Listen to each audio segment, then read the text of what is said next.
Welcome to the Beyond Body podcast with your hosts, Mia and Holly. Join us for a sometimes fortnightly podcast where we explore all things mental health, being a messy human, and how to get the most out of this one precious life. and all the ridiculous stories in between. Welcome back, everyone. I am so excited to let you know that we have Carolyn Costin returning to the podcast for the fourth time. Carolyn is one of my favorite people. She's one of my favorite people to speak to, and she has been so generous over the years in then extending that to our community and coming and sharing her wisdom and insights. And today was no exception. In fact, it was fantastic because we did something slightly different. I had jumped over on Instagram previously to ask you for the questions that you have for Carolyn. And Carolyn is a giant in this field. She's an expert. She's answered so many questions, been interviewed so many times, and you came up with stuff that she had never answered or addressed before. We go all over how Carolyn has navigated dark and difficult times, what her biggest lessons were from recovery, the regulation of the coaching field and where that's going, and her views on that. We went everywhere. So if you've heard Carolyn interviewed, which I'm sure you have, know that this is a really different perspective and a different chat. And I hope that you will enjoy it and get so much out of it. Again, huge thanks to Carolyn for any amount of time that you so generously give to us. And I'm sure that we will see you soon. We did say at one point, Carolyn said, I think that we should start a radio show. And I was like, yes, both of our schedules are quite full, but I would absolutely make a crater of room for something like that. But anyway, I hope you enjoy the chat, and we will be back with an episode in a couple of weeks. Carolyn, thank you so much for being back with us today. I think this is our fourth podcast video together. I am always so honored and grateful to spend time with you, and I know that my audience feels the same way. So thank you so much for being with us today. I'm very happy to be here. As you know, I like talking about this work and helping people and talking to you. So Always. This time we thought we'd do something a bit different. I went to Instagram and asked my followers to send us some questions and, to say that Carolyn's coming to chat to us. What would you like to ask her? And they came up with some really interesting stuff, things that I've not been asked before. I sent them across to you. You hadn't been asked these kinds of questions before, so I'm really keen to get into them. Let's dive in with the first one, which I think a lot of people could relate to. How do you make yourself ready to recover? yeah, it's such an interesting question, because I would say for the most part, it's important to not wait until you feel like you're fully ready or I'm ready, because I think there's always going to be a little bit of mixed. There's going to be fear with being ready. There's going to be ambivalence with being ready. And so if you're waiting to be ready, I think you could be waiting for a long time. And but having said that, I think there are things you can do, like find someone on your team that you feel like you can trust and tell everything to, because that starts to be a game changer. Because I think too much of the time people think they're ready or they think they want to get better, but they can't share themselves. They can't really tell what's going on.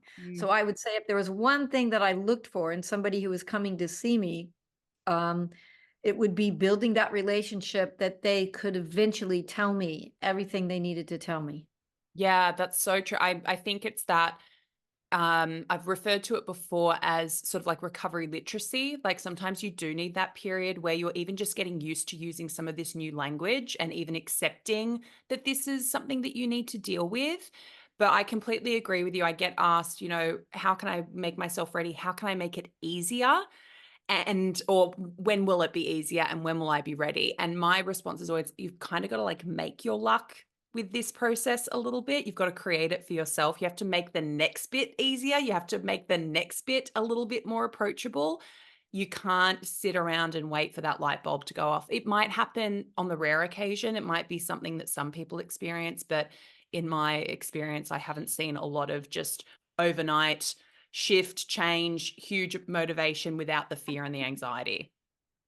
And it waxes and wanes. Yeah. You might feel ready 1 week, and then the next week you don't. So you can't, readiness is not a good term to use. It's like, for me, the reason I really started trying to get better is because I didn't feel like I was ready. Ready for what? I didn't even know the word recovered. I didn't even know there were people that could help me, but I thought, I just don't want to stay where I am. Yeah. So any movement, Yeah, it's you and I have talked about this when we did our chat for your Instagram, which is that, it's very often that you're just tired and bored of Groundhog Day. If it's just that, if it's just the repetition and the boredom and the I can't just keep looking at this same day over and over again, that can be enough. But the idea that you're going to go from total fear and anxiety or ambivalence to 100% motivation that's going to push you all the way through is really just incredibly unrealistic. And then I think that people are saying, well, because that's not happening, I won't start,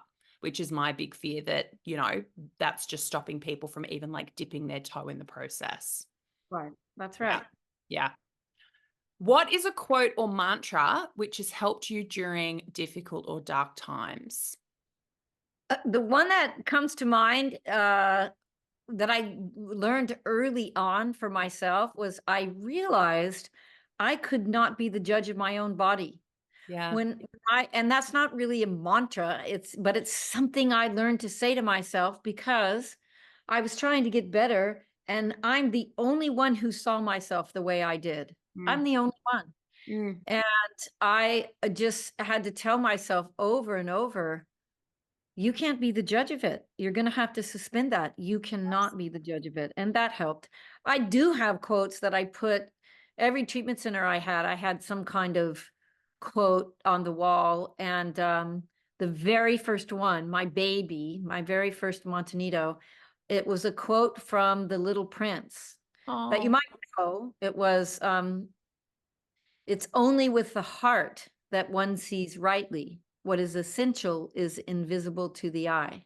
oh, beautiful. Love that quote. And that's the same kind of, what are you looking to see? And it's, Yes. if you see with the heart, you see differently. And that helped me a lot with all the body image stuff, but with connecting with people on a soul level too. So Yeah, that was something I really loved when I was first exploring the keys. And obviously, that was all expanded on in the coaching certification, was some of the perspective shifts that you do, which I think are so powerful, where we have so many societal lenses that we look at bodies through, food through. I remember you talking about even like buying a tomato plant. And that really struck me that, to watch something and tend to something and to see it change on a daily basis and go through these little incarnations, and for you to be in sort of collaboration with this thing that is bearing food and is this nourishing, wonderful thing that has been so scary, and taking away all those like labels that diet culture applies, or healthy or unhealthy, good, bad, and to just take it down to its rawest form and look at it through that lens, whether it is the body or food.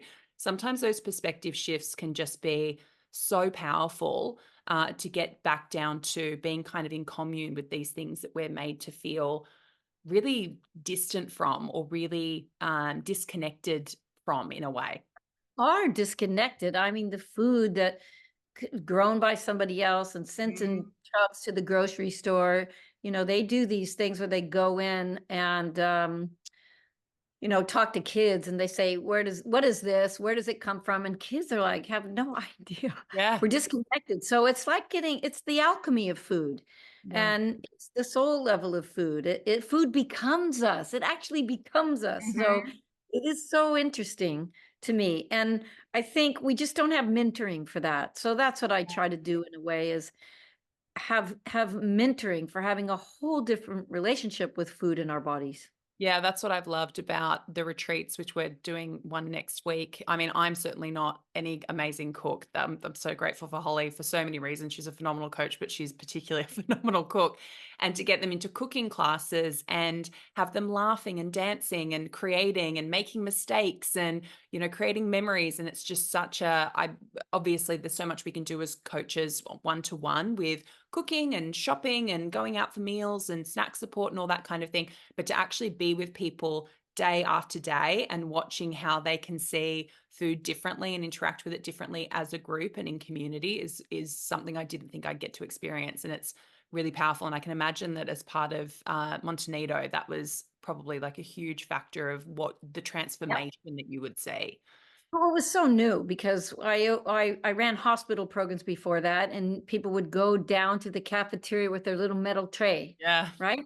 And the workers at the hospital program would sit with tablets taking notes, and I'm like, oh no, no, you have to eat with them. Yeah. And anyway, yeah, so opening Montanito, where we grew food and we actually people got to go in the kitchen, and the same thing I'm trying to do at Wanda Nerida now, bring that philosophy to the first residential in Australia, where Yeah. people can have fun and have music on and read angel cards and laugh at the table. It's a game changer, I think.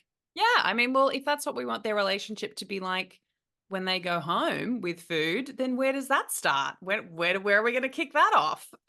Yeah, right. We should That's right. probably be modeling it in the place where we're modeling it. Um, I really like this one. What is one thing I can do as a daily habit to strengthen my healthy self? Definitely journaling, Yeah.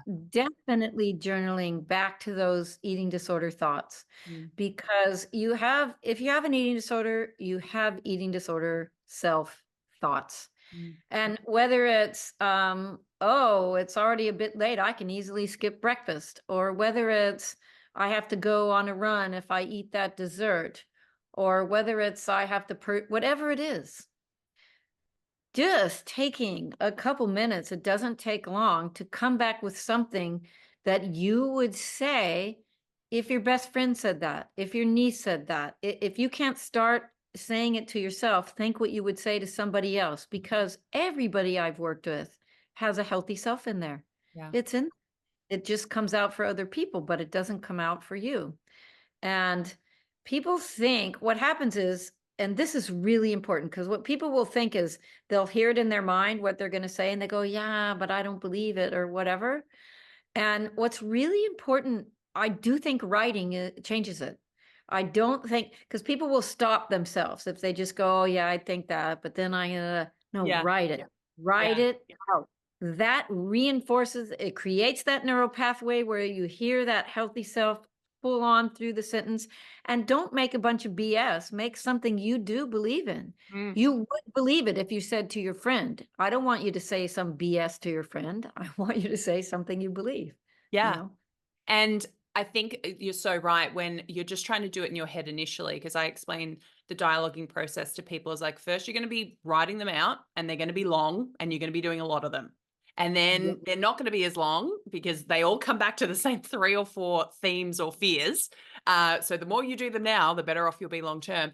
They won't be as long. You won't have to have them as frequently. Then you will be able to have them in your head. But your eating disorder has had so much longer to like build up its strength that to get your healthy self back engaged and then have it just going back and forth in your head, it's at a disadvantage. It hasn't had the chance to strengthen itself. So writing it down and slowing down that interaction by making yourself write it down gives your healthy self a second, I think, to like get its breath and really consider what eating disorder self is saying and get a moment to get out what it needs to say.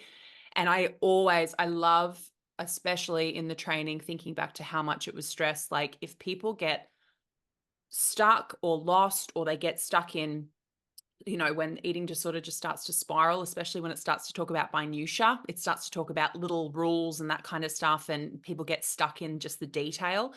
How you always said, go back to what would you say to somebody else? Because I don't know, clients seem to follow trends sometimes.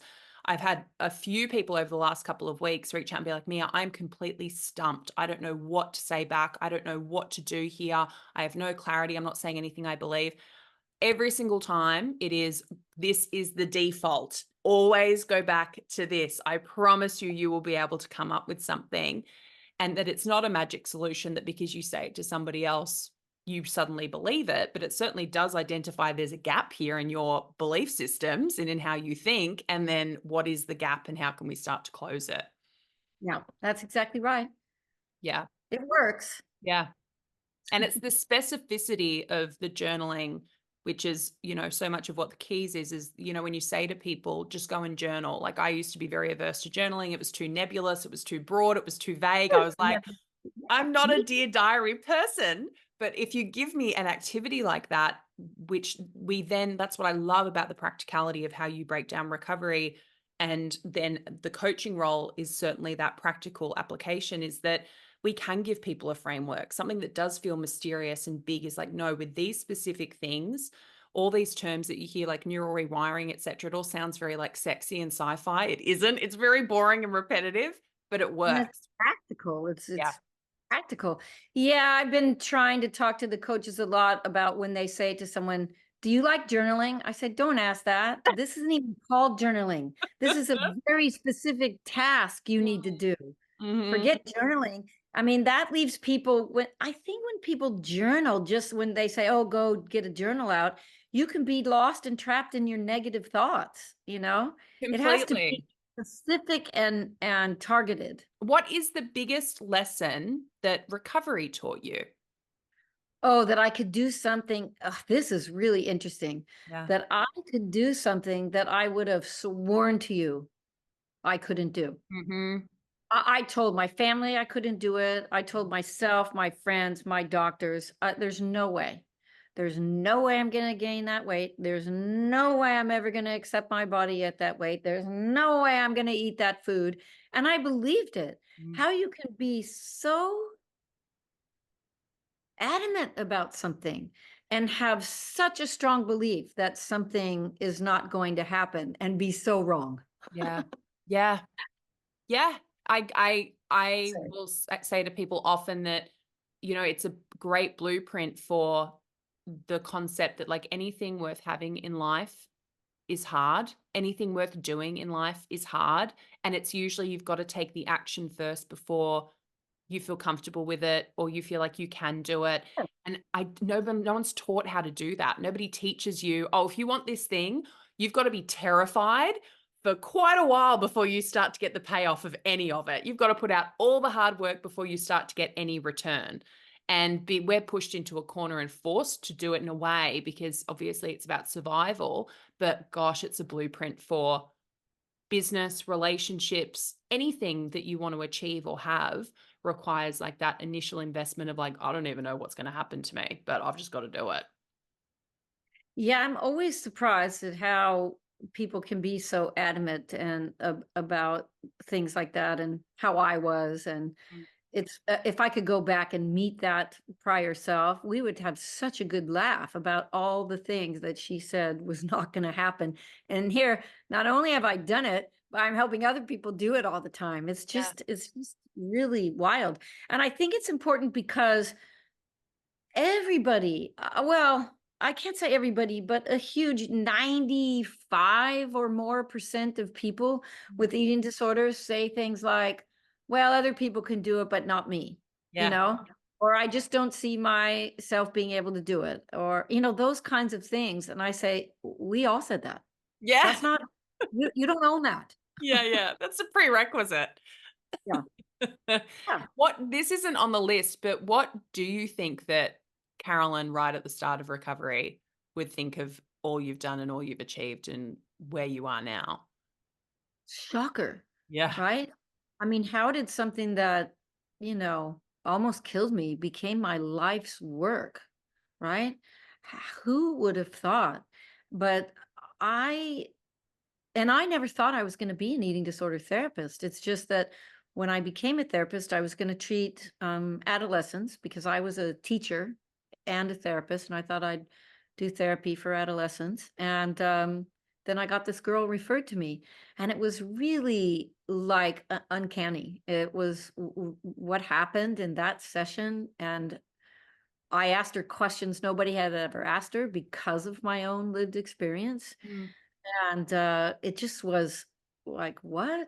And then another one trickled in and another one. And I just never looked back, but I'd be shocked. I think my parents would be kind of shocked, although they both knew I had become an eating disorder therapist, but Yeah.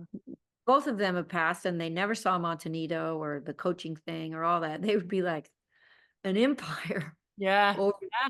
over this adversity. And all over the world. Who knew?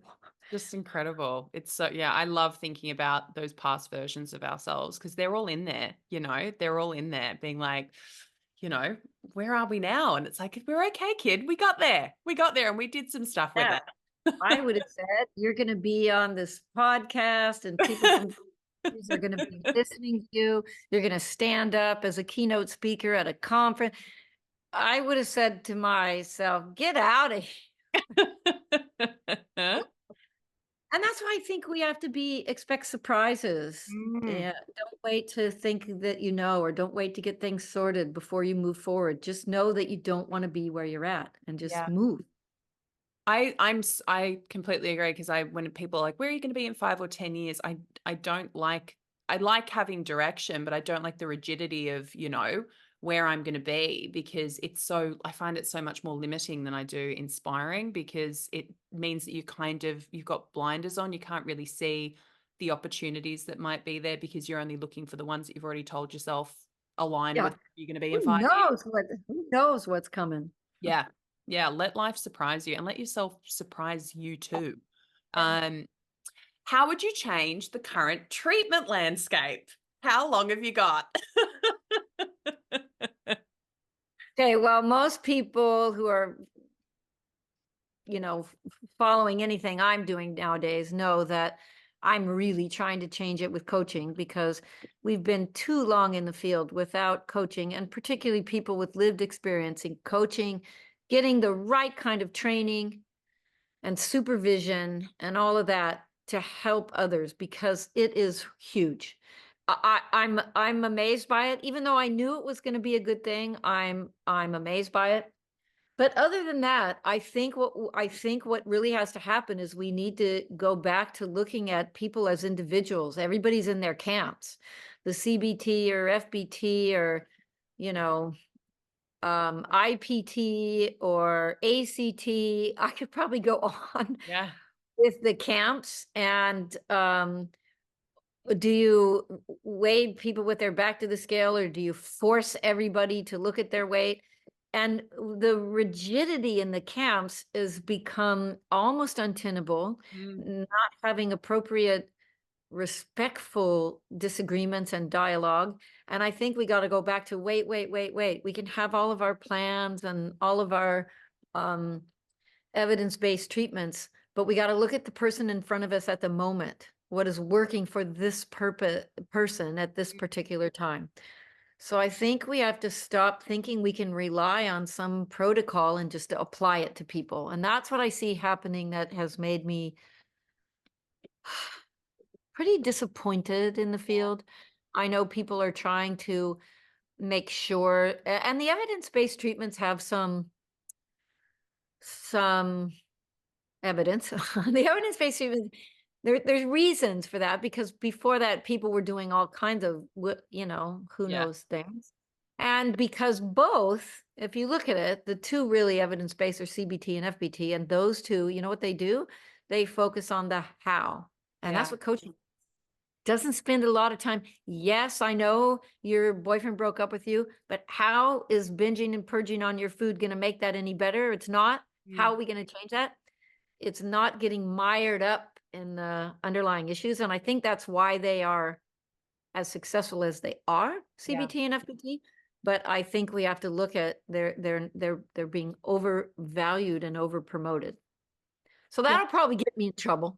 No, not at all. I mean, I think it's so true. I think that it's putting model before person. It's putting approach before person and saying, and I hear from people all the time where they've been told, but that by professionals, that they're not believed, because they say body image isn't a factor of my eating disorder, or this or this that falls into that diagnosis or non-diagnosis, or whatever. I don't relate to that.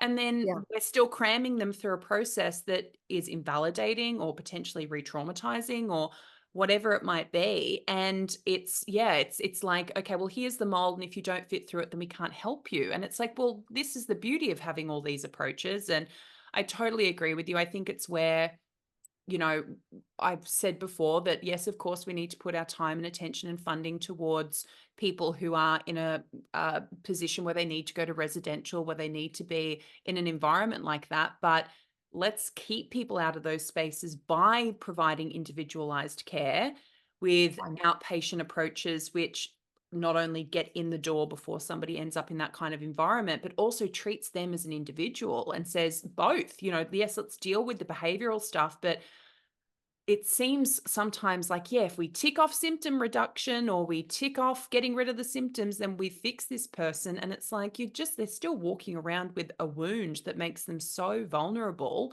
There's so many different things that have to be happening at once. And one approach is not going to be able to deal with all those comorbidities or contributors or whatever it is. And so the outpatient model has so much potential to be like, you come to us and we figure out what your particular mosaic of issues are, and let's address all of those individually versus just like shoving you through a cookie cutter program that may have absolutely no relevance to your situation. I mean, one of the things I said in my recent talk is that people need more than just have their symptoms managed. We need to inspire them to recover rather than require them to recover. Because what's happening when you're outside and trying to deal with it and not in a treatment program, the eating disorder voice is so loud and you're following eating disorder rules. And then when you go to a treatment program, if they just impose treatment rules, and that's the majority of the treatment effect you get is the manage and supervision of the symptoms and all of that. Now you're following treatment rules. Oh, what is that? Why? Oh my God. It's celebrating you. I think it's very happy about what I said. It's thrilled. Love that. Well, we'll know if people are watching because they'll let us know what's with the fireworks. Right. And then you leave treatment and you go back to eating disorder rules. Yeah. Unless there's been an internal shift. Yeah. And that's on an individual basis. What is the internal shift that's going to happen for somebody? And so I think I think every clinician needs to really think about that. How are they helping that person shift? And the internal shift that I think is the biggest one is when you realize it's not my eating disorder made me do it. I made me do it. There's a part of me in there that I'll call the eating disorder self rather than externalize it and call it Ed or whatever else people call it. Say, it can't be more powerful than I am because it is me and that whole internal shift. And I think that gets missed. This is one that I actually have seen a few times. I think it's pretty common. How do I forgive myself for the time I've lost to my eating disorder? Yeah, I don't think you need to, because here's what I think. I think that people will eventually realize that all of the lessons that you learn in recovery, you can apply to your life. I feel like I was so much more prepared to deal even with body image stuff as my friends got older, because I went through it in a such an intense way, It doesn't mean I don't have those issues and wish I wasn't, looking more like my mom than my sister. You have them living in this culture, and I don't expect people to be like this perfectionism. Why would I do that? So it's the lessons we learn. I think anorexia was my best teacher, And I learned about my traits. I learned about how to use my anxiety as energy. I learned how to use my perfectionism as great drive and tenacity. I learned from that experience. And like I said earlier, I learned that something that I absolutely would have sworn to you I could not do, I could do. Imagine remembering to apply that to things now. When you don't have to forgive yourself for losing time. It won't really be lost. If you look back through, you will sift it for its gold and you will find it.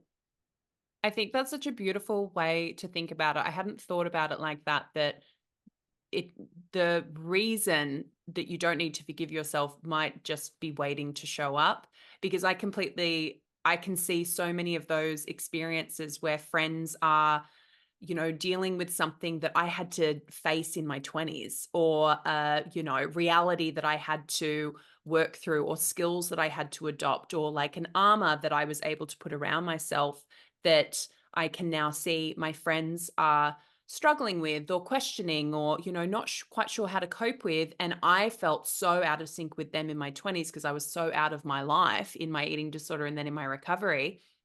And now it's not just you don't have to go into the field or be working in this space to also utilize your experience for something really positive for other people as well. I put something up on my Instagram recently saying, like, you don't have to go into the field or even spread awareness for your recovery to be really powerful. Just the example that you can be amongst your peers and with your kids or family members can be so powerful, whether it's the body image stuff and being able to be more accepting or compassionate with your body, or demonstrating a relationship with food that no one else around the table might, they might not be able to demonstrate that because they've never had to face it.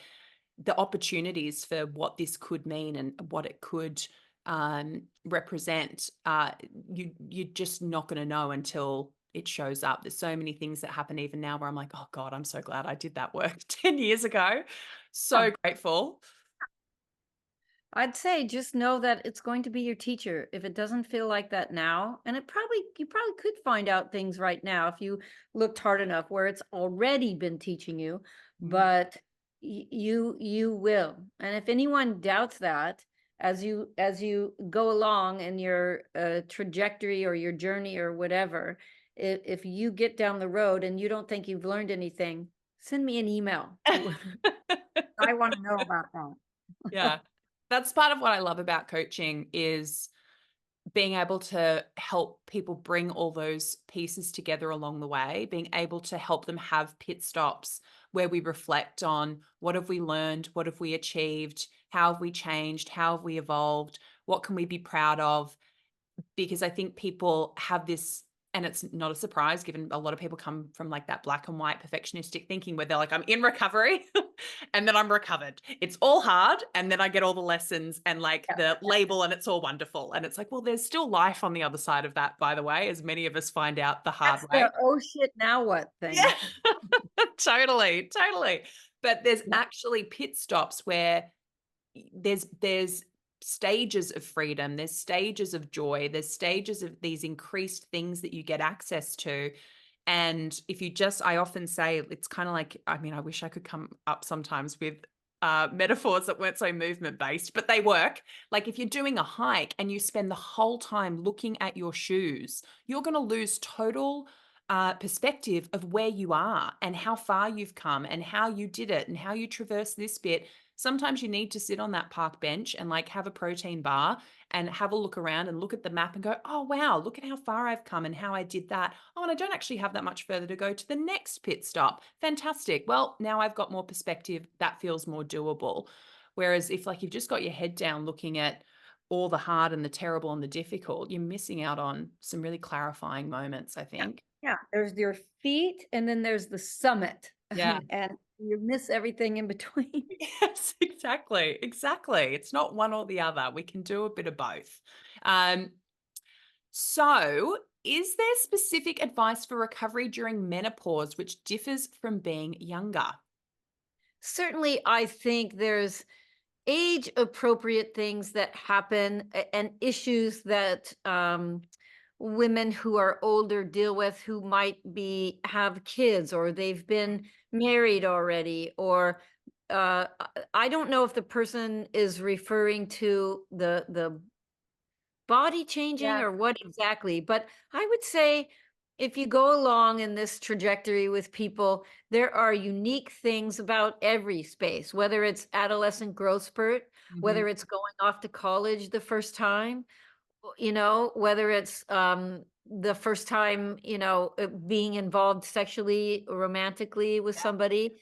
And so what I would say about that is I don't have anything particular in terms of just to say about menopause, but I will go back to something I said earlier about make sure that the person you're seeing isn't putting you in a box and that you have individualized treatment. Mhm. And it's important to you to bring how you think that part of your life is fitting into and playing into and sort of perpetuating the eating disorder, because the reason that the eating disorder started is not always the reason that perpetuated. So Yeah. sometimes people will be working on the reasons that it started and they resolve a lot of issues or underlying things that happened to them, maybe when in childhood or some trauma or something, but Yes. there may be reasons. So ask yourself and work yourself with your practitioners on how do you think it's affecting you, and how would you look at it? And I'm going to go back to my fave, which is,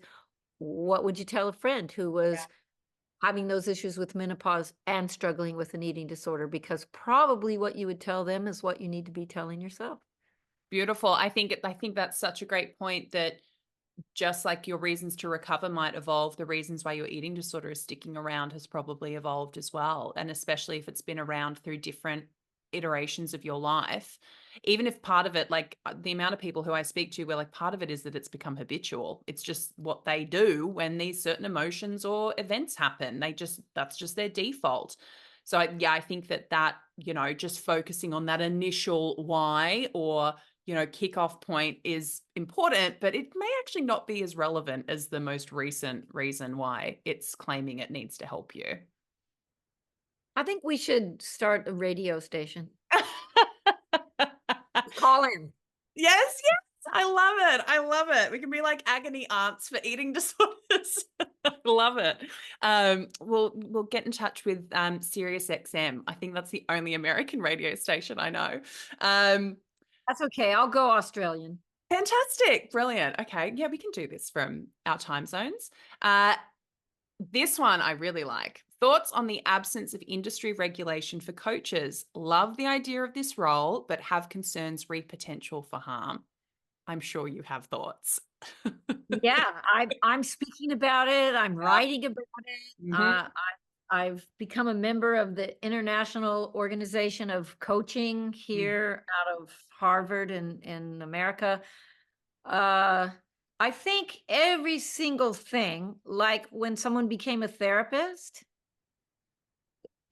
way back when, who was regulating therapists? Yeah. What body was regulating them? When the first hospital program started, who was regulating that? Mhm. When the first treatment programs like CBT started somewhere, it wasn't an evidence-based treatment until somebody started it and Yep. gathered data. So I think I'll say this: there is a research study that's about to take place, which is a collaboration between Australia and America, and it's about coaching. And we'll see what happens. And it's pretty rigorous because there are really hardcore researchers on this panel. And I don't know how that's going to be, because I think it's a hard thing to research, because how do you have a control group, you Yeah. know? But I think what I'm saying is there has to be the person who does the training needs to be a clinician, and has to be a clinically backed program. So it's not Yes. just someone who's recovered. I don't think that works. There has to be forms of exams and interactive stuff like videos and books and readings in the field, and then exams. There has to be an internship with supervision. And then there has to be not only a certification, but ongoing continued education. Yeah. Those are the main things that I tell people to look for. And I already know of some places that have opened up and are training coaches that are not doing all those things. Yeah. I think that's sad, because I feel like, it can, one bad apple and people can start to say, see, coaching doesn't work. Yeah. But it's like anything. There are therapists out there, doctors out there, dentists out there, gymnastic coaches out there Yeah. who are going to do bad things or Mhm. be misinformed and not be the best in the field. And the best we can do is work to, and I'm trying to come up with these standards and Yes. trying to talk about them at every talk I go to. And I think it will evolve there. I think it will. I think so too. And I think, any coach or any program that wouldn't be absolutely pushing for regulation and oversight, et cetera, run a mile. Because we want to be, not only because it's an ethical thing that I think would benefit the whole industry, but also because it gets us closer towards things like being able to have sessions subsidized on Medicare, and Right. able to be more plugged into the professional community. There's so many benefits both for the professional and for the client.